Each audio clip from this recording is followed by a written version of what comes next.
Good evening, and welcome to Boston University's World of Ideas. I'm Dolores Handy. Tonight, we have a lecture by MIT Professor of Linguistics, Noam Chomsky. Tonight's lecture is part of the Boston University Psychology Department Distinguished Lecture Series and the Human Development Program Colloquium Series. Professor Chomsky's lecture is titled Biolinguistic Explorations, Design, Development, and Evolution. We begin with an introduction by Elizabeth Donovan, doctoral student in the Human Development Program in Psychology. Ms. Donovan. Professor Chomsky is the Institute Professor and Professor of Linguistics, Linguistic Theory, Syntax, Semantics and Philosophy of Language at MIT. Professor Chomsky is credited with the creation of the theory of generative grammar, the most significant contribution to the field of theoretical linguistics of the 20th century. Chomsky models have been used as a theoretical basis in several other fields, including computer science, mathematics, and evolutionary psychology. Professor Chomsky is also known worldwide for his political activism. As a result of his wide array of interests, he has published hundreds of articles and books, including over 180 on linguistics. Professor Chomsky has received numerous awards, including honorary degrees from institutions around the world. Additionally, he is a Fellow of the American Academy of Arts and Sciences, the National Academy of Science. He is also a recipient of the Distinguished Scientific Contribution Award of the American Psychological Association, the Kyoto Prize in Basic Sciences, the Helmholtz Medal, the Dorothy Eldridge Peacemaker Award, the Ben Franklin Medal in Computer and Cognitive Science, as well as others. He is a twice winner of the Orwell Award, granted by the National Council of Teachers of English for distinguished contributions to honesty and clarity in public language. Professor Chomsky's contributions have also been recognized in less traditional ways. For example, between 1980 and 1992, he was the most cited living scholar. And as an additional testament to the magnitude of his broad cultural appeal, Bono of U2 called Chomsky a rebel without a pause, the Elvis of academia. We are delighted to welcome Professor Chomsky as our distinguished speaker. He will be talking today about biolinguistic explorations, design, development, and evolution. Please join me in welcoming Professor Noam Chomsky.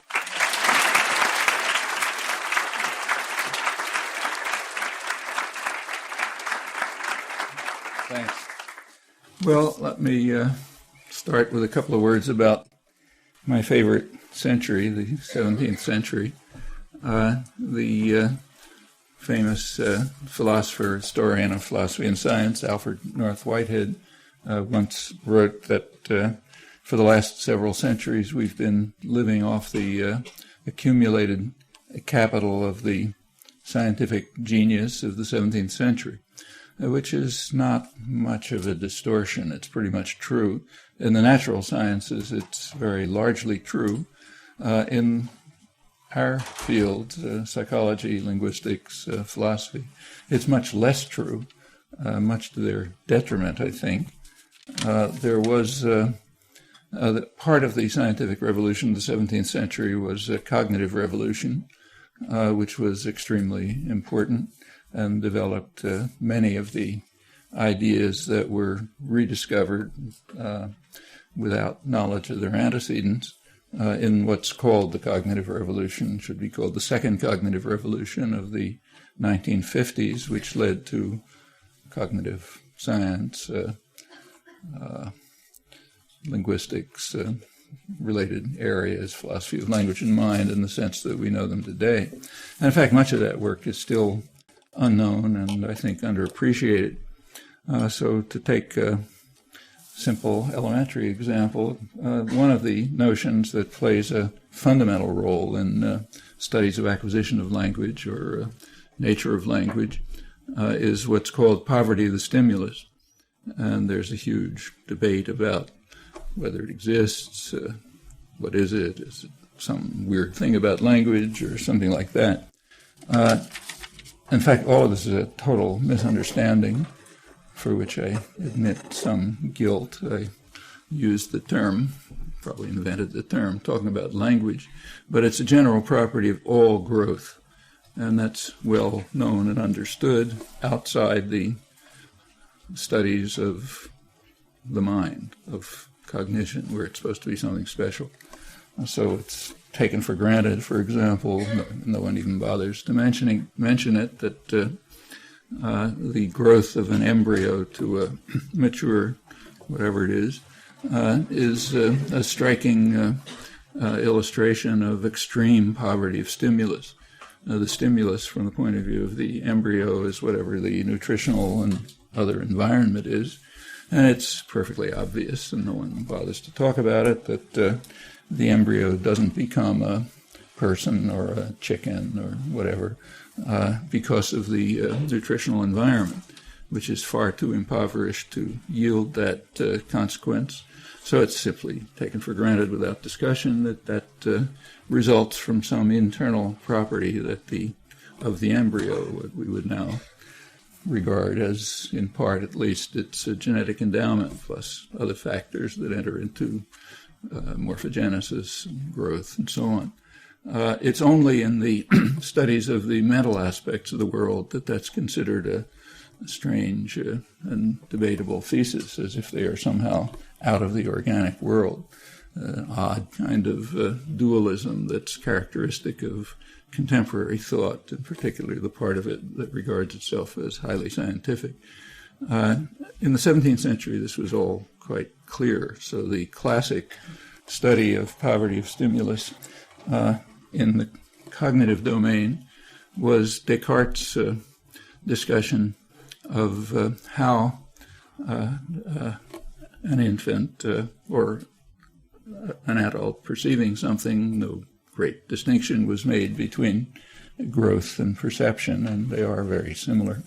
How in either case the infant or the adult sees what they do. His simple example that he used was a triangle.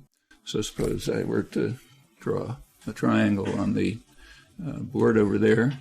What you would actually do, Descartes argued, these are incidentally thought experiments, like most of the 17th century experiments, Galileo's and others. But if anyone were to carry them out, this is what would happen. If you were to look at that thing I drew on the board, your eye would scan it. So there'd be a sequence of impressions on your retina, a sequence of stimuli on your retina, but you don't perceive a sequence of stimuli as you sort of scan the figure in some fashion. What you can perceive is a triangle. And in fact, what you perceive is a distorted triangle. If you look carefully, you don't see a perfect example of whatever it is, which obviously isn't going to be a triangle, but you see it as a triangle somewhat distorted, like maybe one of the lines is curved and two of them don't quite come together, or one of them sticks out a little beyond the other, and so on. That's just your immediate perception. Your instantaneous immediate perception is a distorted triangle. It shows the vast extent of poverty of the stimulus. The stimulus on your retina is just a sequence of stimulations. Descartes thought pressures, but we look at it differently, but same thing. And he argued that the same would be true of an infant. So he suggested that when first in infancy an infant is exposed to, say, that figure, the infant will perceive a distorted triangle, not a sequence of stimuli as the eye scans it, and not a perfect example of whatever distorted figure it is. As far as I know, no one's ever carried out that experiment, but it would almost certainly work that way. The infant does this because of some internal structure that determines that that's the way you perceive geometrical figures. And Descartes and others went on to argue that that's exactly the same if you look at more complex things, like, say, something that you see as, say, that I see here as people sitting in the room. Actually, what I see is something far more impoverished than that, but I do perceive it as people sitting in the room, or men walking down a street, or something like that. It's all must come from internal resources. In the case of the triangle, Descartes argued the mind is just constructed so that it generates geometrical figures, pure geometrical figures, and anything else, and it uses those as a kind of a paradigm with which to interpret whatever scattered stimuli actually reach the retina. By now, last couple of decades, there's the beginning of understanding of the neurophysiological mechanisms that yield these consequences, beginning with the work of Hobbes and Wiesel about 45 years ago and others since. But it's still rudimentary understanding, but there's very little doubt that that would happen. Well, that's a dramatic and clear and unexceptionable illustration of poverty of stimulus in the visual domain. The other major domain that was investigated in the first cognitive revolution, much as in the second, the one in the 1950s, was language. Those were the two major topics studied then, and they're the two major topics studied now. Some others, but that's the mass of the work. Partly because of accessibility of the materials. In the case of language, what was taken for assumed, and sort of, again, thought experiments, but seems obvious, is that the basic elements of language, say concepts or words, if there's any difference between them, those must be primarily generated internally. Their complexity and richness is such that they can't possibly be acquired from experience. They were what were called common notions or innate ideas formed by some internal generative process that's structured in some fashion.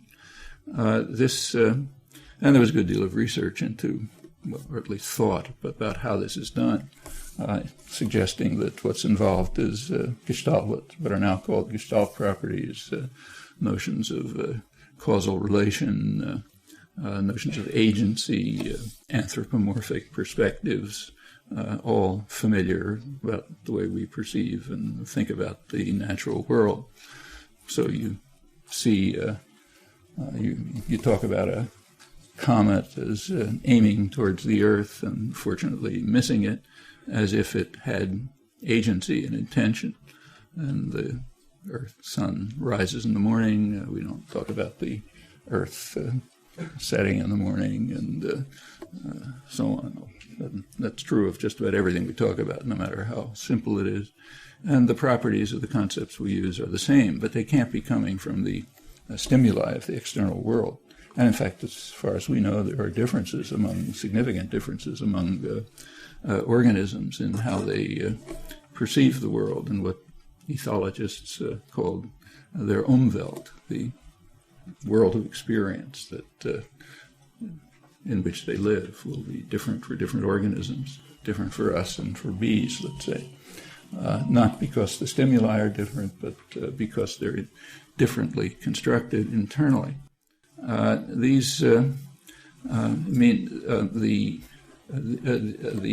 investigations recognize that there have to be both what were at that time called innate ideas or common notions, fixed, universal concepts that are just part of our nature that provide a framework for interpretation, understanding, and so on, but also principles, generative principles of some kind, like the principles that form geometrical figures, which yield the internal symbolic constructions that permit us to express our thoughts using the atomic elements that are given by nature, basic atomic elements. And in fact, the linguistic research of the period did pursue those two lines of inquiry. What's the nature of the concepts?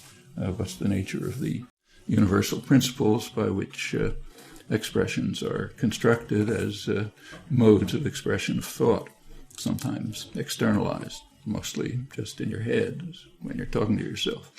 By far statistically speaking, by far the greatest use of language, as you can determine by introspection.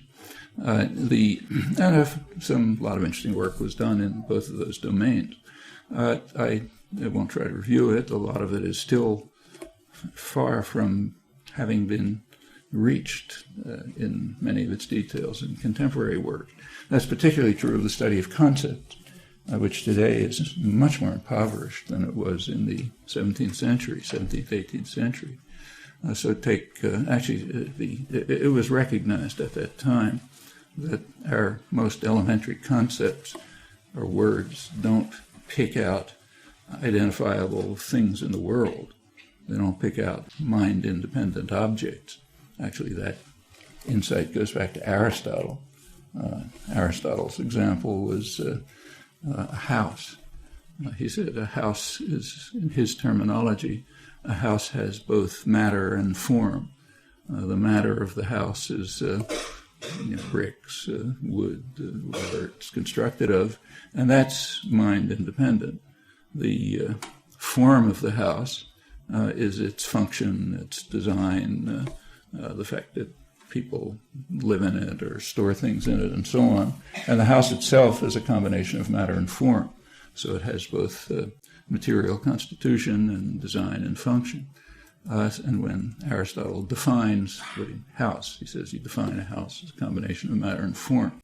Now, actually, it's important to recognize that the tradition from Aristotle up to the 17th century, and in fact, revived in the contemporary period, is to talk about this metaphysically. You're defining a house, not the word house, not the concept house. So he's defining the thing house, one of those things in the world, which, and matter and form were both regarded as part of the world, metaphysical. That approach yields hopeless dilemmas and conundrums. Those of you who've taken philosophy courses will have run into examples of them, like the famous Ship of Theseus, or modern examples, Saul Kripke's Puzzles of Belief. You can run through them if you like, but they run these take off on our concept of city or ship and so on, and show that if you regard them as mind-independent, you run into impossible, unsolvable paradoxes. That's taken to be a big problem all the way through from classical philosophy up to the 17th century, and again in the last 40 years, that's regarded as some kind of major puzzle. The 17th century, however, looked at it differently. There was a cognitive revolution, remember, so there's a reinterpretation of the metaphysical approach to an epistemological or cognitive approach. So you're not trying to define house or ship or London or something like that. You're trying to define the concept. And if you discover that the concept doesn't apply in all possible situations, as it doesn't, that's fine. There's no reason why it should. Concepts are not built into us to deal with imaginary situations that we can construct. So yes, they don't apply clearly in all situations. There's no conundrum, no paradox, just the problem of discovering what our conceptual structures are.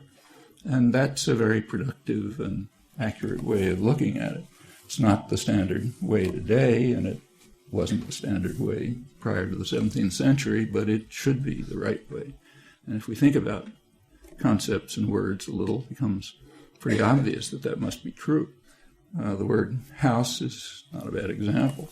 In fact, if you look at it more carefully, defining it in the word house in terms of matter and form is nowhere near sufficient. Our understanding of what a house is far richer than that.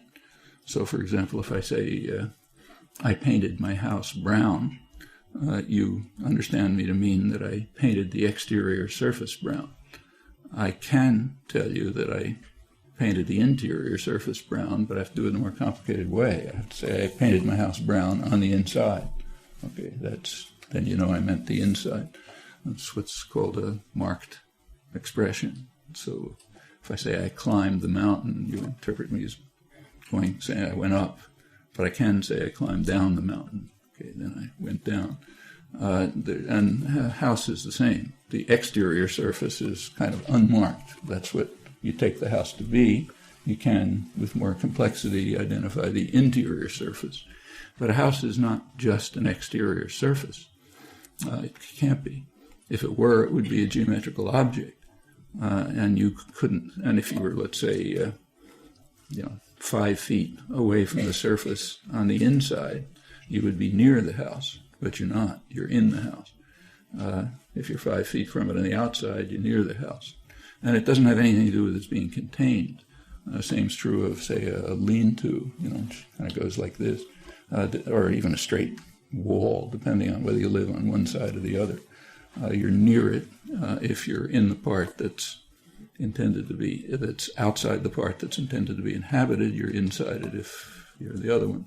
So and you can go on and on like this. Think through, you'll find many more complicated aspects to the notion. And it's true of any notion. A house may be a little bit misleading because it's an artifact.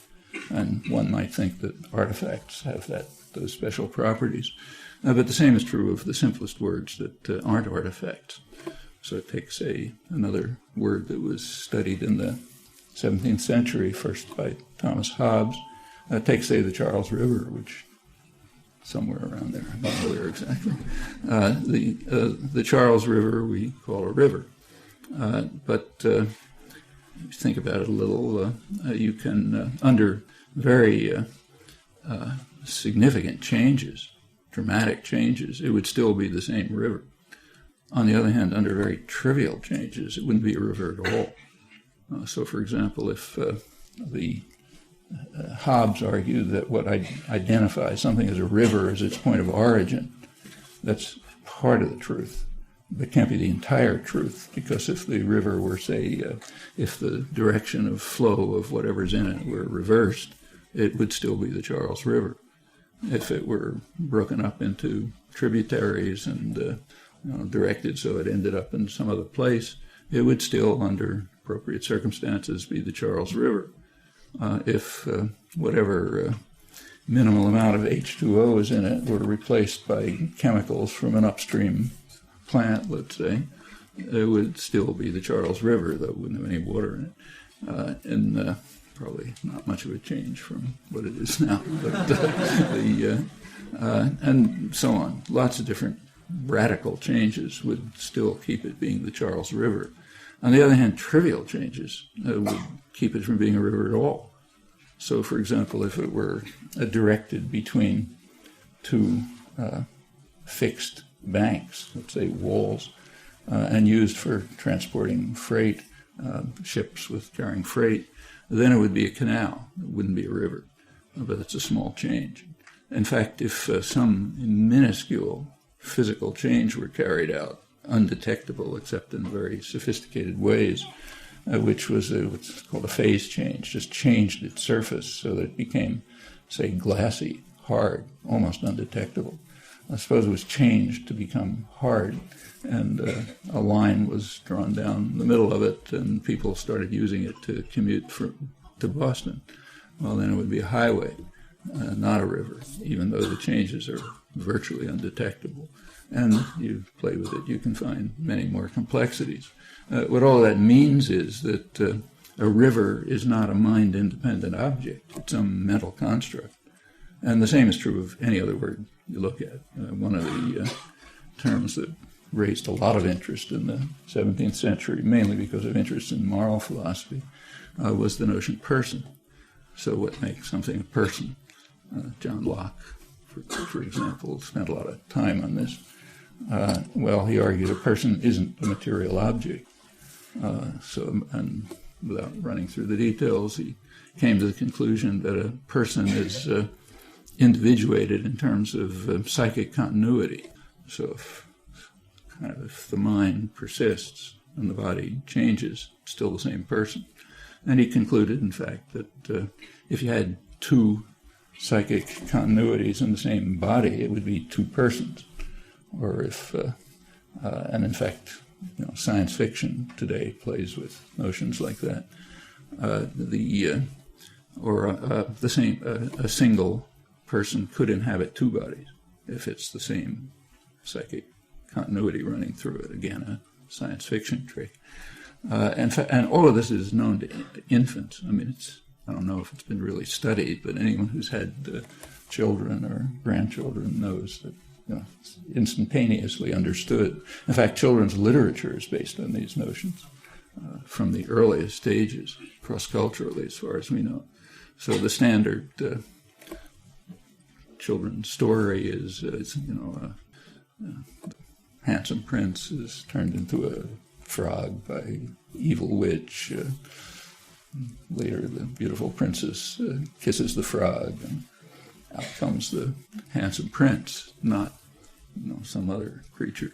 And every child knows it was the prince all along, even if in every physical respect it was a frog, because there was some kind of psychic continuity running through it. My own grandchildren are entranced by a story about a baby donkey named Sylvester who is turned by some process, I don't know what, into a rock, and spends the rest of the story trying to convince his parents that he's really their baby donkey, Sylvester. And since children's stories always end happily, something happens at the end and turns back into Sylvester. Everybody lives happily ever after. But the point is that the children have, no matter how young, since they can understand anything, have no problem understanding, take it for granted, that even if it's in every physical characteristic a rock, it's still Sylvester as long as the psychic continuity persists. Locke was too narrow. This notion doesn't only hold for persons, but for organic creatures and probably for inorganic ones if we look more carefully. Well, those are just, and we can proceed, but if you think about it, no matter how simple and elementary the concept you look at, you'll find that those are its characteristics. It is, it's the concepts and words that we have do not pick out entities in the world that, say, a physicist could identify, that can be found, by mind external investigation. Rather, they're basically products of the imagination. That doesn't mean that they're not real, or that we can't use them to refer and communicate. We can. So I can use all these terms to communicate to you, and I can refer to them, referring as an action, not a property of a word. I can refer to them, I can communicate with you, and the reason is that we share a cognitive structure. And if the situation is sufficiently circumscribed so that I can convey to you the perspective from which I'm looking at the world, and you can look at it from the same perspective, then I can use these mental entities to focus your attention on aspects of the world from the same perspective or close enough perspective to mine, and that's a successful act of reference or of communication. So there's no inhibition of communication in these facts, even though there are no mind-independent entities that, say, a physicist could identify, to which our words have some relation, a relation of reference or denotation. In technical terms, that means that the formal concept of reference that you study in logic, that's developed by Frege, Peirce, Tarski, Carnap, and so on, it just doesn't apply to natural language. There is no notion of reference for natural language, as far as we know, or for thought. For language and human language and thought just don't have a notion of reference. They don't have a semantics in the technical sense.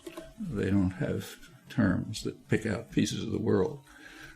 This appears to be a respect in which humans differ sharply from any other organism. As far as is known, animal communication systems are based on what's sometimes called a one-to-one relation, an isomorphism between some internal symbol and some identifiable aspect of the world. So if you take, say, calls of a vervet monkey, has, whatever it is, 5 calls, looking at the vervet monkey anthropomorphically, the way we look at everything, we say the monkey's giving this call because there's an eagle there, and it's telling the rest of the crew of monkeys to run away.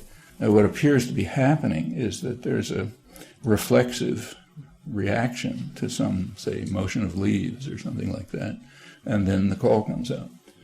There's apparently an identifiable isomorphic relation between the call and a physically identifiable aspect of the environment, which we interpret and the vervets interpret as meaning get out of the way. Whether they interpret it as a predator's coming or not, nobody knows. We just know that they run away. And that appears to be the case for all animal communication systems as far as anyone's discovered. If that's the case, then one fundamental difference between humans and the rest of the organic world is that we have concepts that do not pick out mind-independent entities.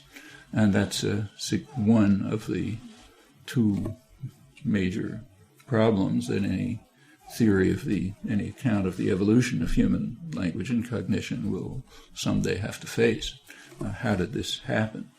What change in the human brain led to a completely different way of conceptualizing the world, in which we perceive it. Our Umwelt is constructed from internally generated mental objects, which we use to refer and communicate, or to express thought, or just to have thoughts, but which do not pick out common mind-independent entities shared by the group that's interacting, or the person who's thinking. Well, that's one big problem. Another big problem, recognized very well in the 17th century, they weren't talking about evolution, obviously, we do. We can't say anything about it, but we talk about it. The other big problem, which will have to be accounted for, in fact, there are two other big problems that have to be accounted for. One is the fact that our minds are capable of, in fact, constantly do generate an unbounded range of expressions, which, in fact, express thought. They're related somehow to the mental systems that we have. We have some kind of system of thought, and at some stage in human evolution, some small change some rewiring of the brain took place, maybe some small mutation. Nobody knows enough about the structure of the brain to imagine what it could have been, but some small rewiring took place, which provided humans with what's called a recursive operation, an operation that allows them to take the atomic elements that are available, whatever they are, and to construct from them an unbounded array of structured expressions. That operation is that there is basically only one such operation that's used to generate any system of what's called digital infinity, like the number system, integers and language and so on. Now, again, humans appear to be the only organism that has any such capacity. In fact, it's very hard to find in the organic world altogether. It appears to be some kind of special innovation that took place in humans, and that does provide an unbounded range of expressions with which we can then have complex thoughts, sometimes express them, communicate, one of the forms of interaction, and so on. How that happened is the second big problem that has to be dealt with. And there's a third problem, which these first two problems are researchable. You can study them. There's a third problem which you can identify, but nobody knows how to study it. And from the 17th century point of view, it was the major one. That's what is sometimes called the creative aspect of language use. The fact that not only can you construct these expressions, but that you can do so independently of external stimuli and independently of at least identifiable internal states in a way which is appropriate to situations but not caused by them, which is a crucial difference, and in a way that allows you to express thoughts that others like you can interpret and understand and realize that they could have said them the same way if they had thought about them. That combination of properties is, as I say, sometimes called the creative aspect of language use. It's one dramatic illustration of freedom of choice and will, but in a highly structured, complex sense. For Descartes and the Cartesians, that property was the distinctive property that distinguished mind from body, and distinguished humans from animals and from automata. The 17th century, much like today, was fascinated with automata and interested in the question, what makes an automaton or an animal, a beast, so-called, different from a human? And the distinguishing characteristic, primary distinguishing characteristic was identified as this one. And again, it was argued that this is true of the youngest children, of all human beings, no matter how mentally deformed or whatever, they all have this property that makes them human. It's just side word. In the terms of the 17th century, this thesis that this identifies the mind was a scientific thesis, was a normal part of science and a sensible, appropriate part of science. It was assumed at the time that the world is basically a complicated automaton. It's more complex than the kind that skilled artisans were creating, but pretty much the same. In fact, it was believed that the world was created by a skilled artisan, a master artisan. Divinity created this complex machine, and and then it just kind of works the way it was designed. So it's like the complicated clock or other complex devices that were at the time being constructed by very skilled artisans and delighted people and so on. So it made a lot of sense to ask, well, what's the difference between a skilled one of those machines and, say, us? And since the Cartesian insight appears to be correct, that a machine can't have this property, then you have to assume that there is some other principle in the world, in addition to the mechanical principle, in their terms, another substance, and that's mind. So you have a dualist approach. Well, we all know, or at least think we know, that approach collapsed. And in a sense, it did collapse, but not in the way that's commonly believed. What happened is that Isaac Newton, to his great dismay, he never believed it, showed that there aren't any machines. He showed that nothing in the world works by the mechanical principles. That's what action at a distance means. He thought that was a totally absurd conclusion. He said no person with any sense could possibly accept it, but it just appears to be true. And it took centuries before it really settled in. I mean, Newton, to the end of his life, tried to disprove it. Right into the early 20th century, scientists were trying to show that there are mechanical interactions that mean that the world really is a machine, the kind of entity in which I can't move, say, this bottle over here unless I touch it. We now know that that's false, but it is just our only conception of a machine, and it was the conception of the scientific revolution. Well, Newton disproved it, though he didn't believe his disproof, and with the disproof of that assumption, the machine disappeared, but the mind was left intact. So Newton didn't get rid of the ghost in the machine, he got rid of the machine. And now the entire world is ghostly, and you're left with a completely different conception of science. The 17th century conception was that the world should be intelligible to us. Post-Newton, as the Newtonian revolution finally sank in, it came to be realized, as it is today, that the world is just not intelligible to us. That doesn't make sense. And in more modern scientific theories, it just makes no common sense at all, and nobody cares, because you're no longer trying to show that the world is intelligible. It isn't. What you're trying to show is that you can construct theories of the world that are intelligible. which is a completely different enterprise. It's the lowering of the sights of science, and that's what slowly sank in over the centuries. And from this point of view, the study of mental aspects of the world is just like study of chemical or optical or other aspects, just studying various aspects of the world, trying to find intelligible theories of them, try to unify them to the extent that you can.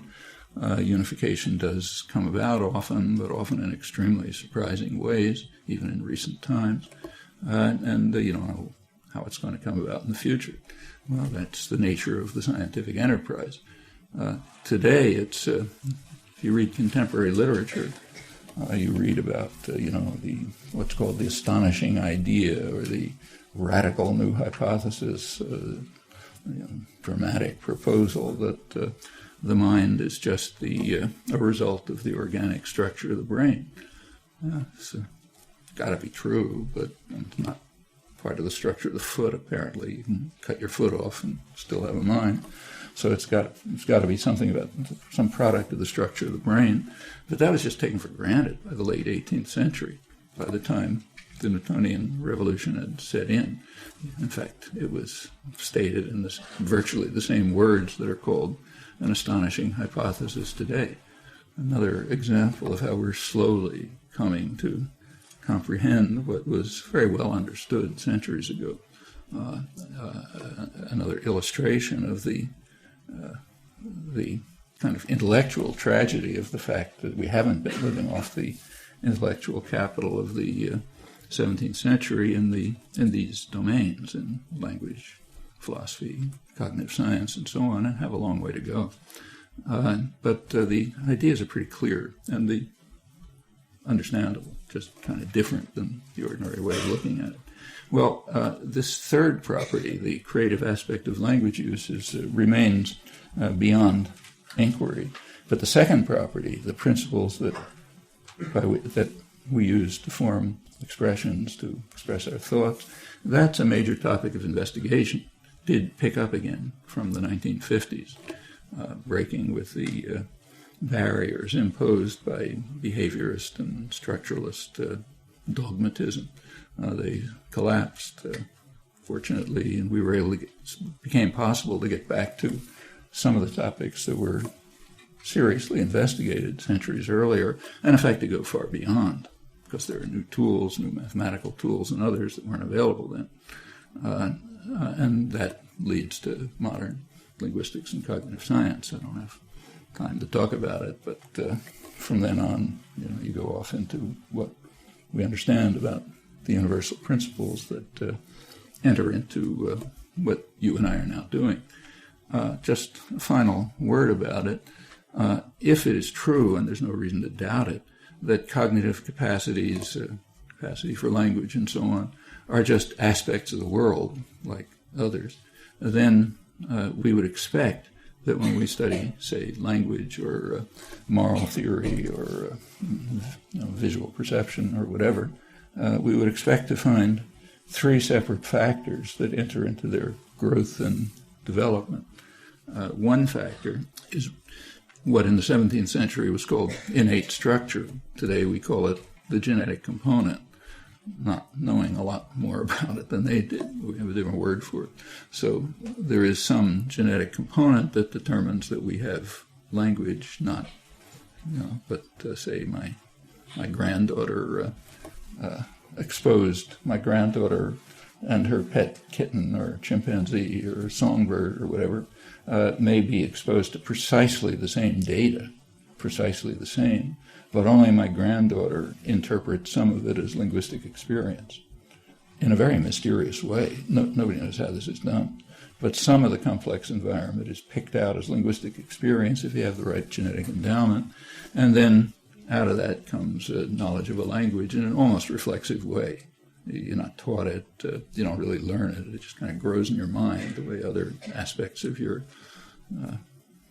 the organism develop.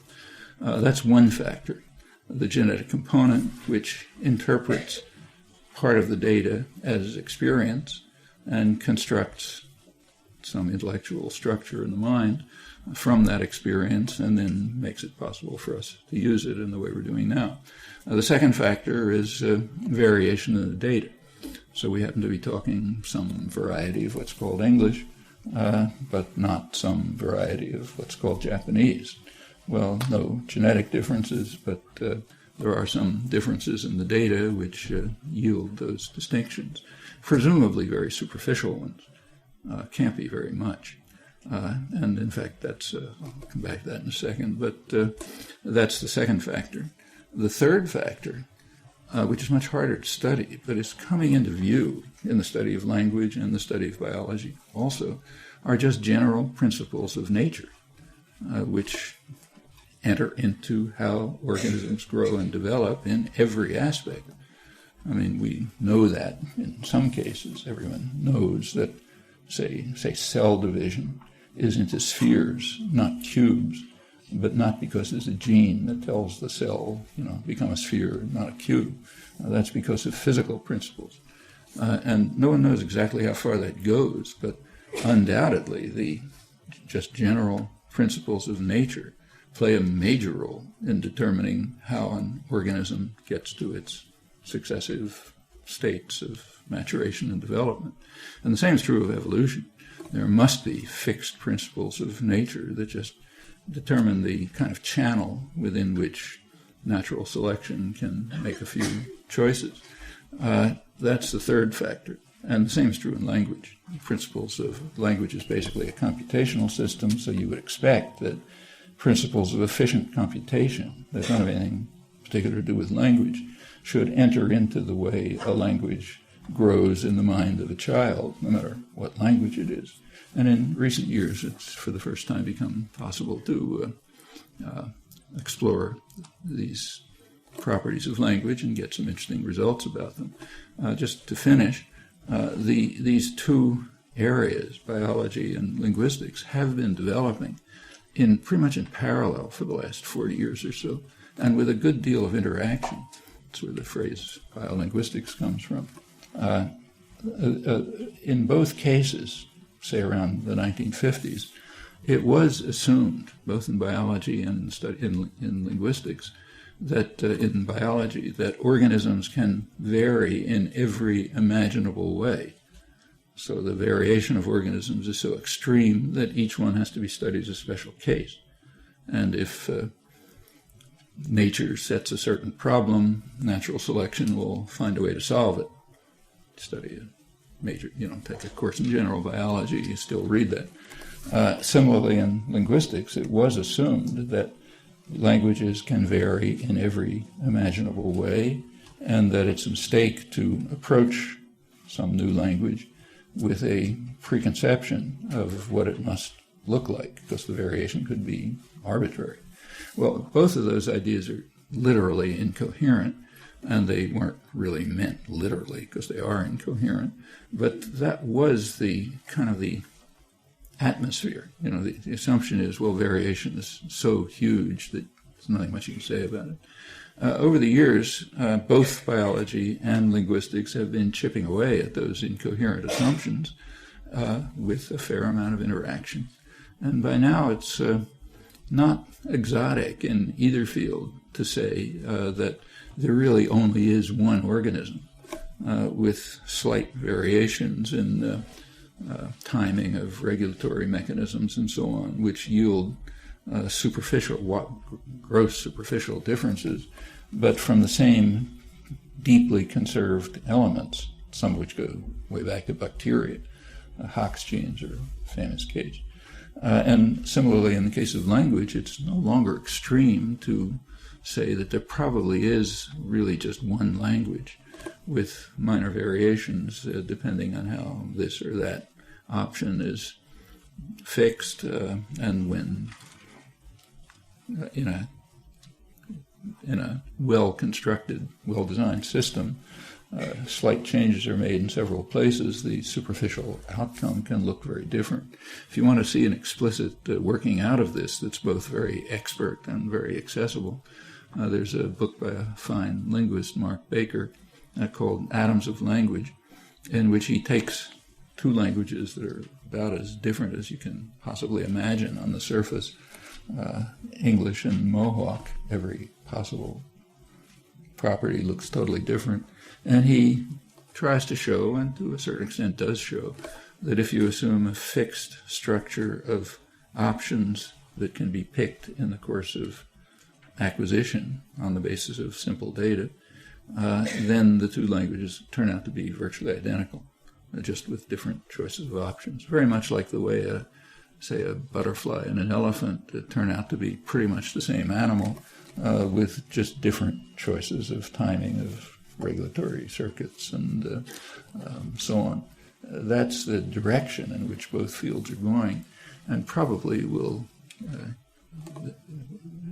converge in that respect. In biology, it's called sometimes the Evo-Devo revolution, evolution-development revolution. There's some interesting general books on it. In linguistics, it's called the minimalist program, but it's basically the same thing, and has developed an interaction. Well, these are researchable topics. The one that, for the moment at least, no one has any idea how to research is the one that was the crucial one for the 17th century, and that is the creative aspect of language use and the general problems of will and choice, which appear to be, as far as we know, independent of external stimulation, internal control, appropriate but not caused, these other properties. I'll stop there.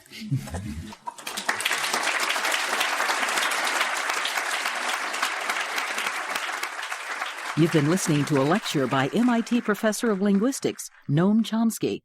Tonight's lecture was part of the Boston University Psychology Department Distinguished Lecture Series and the Human Development Program Colloquium Series. Professor Chomsky's lecture was titled Biolinguistic Explorations, Design, Development, and Evolution.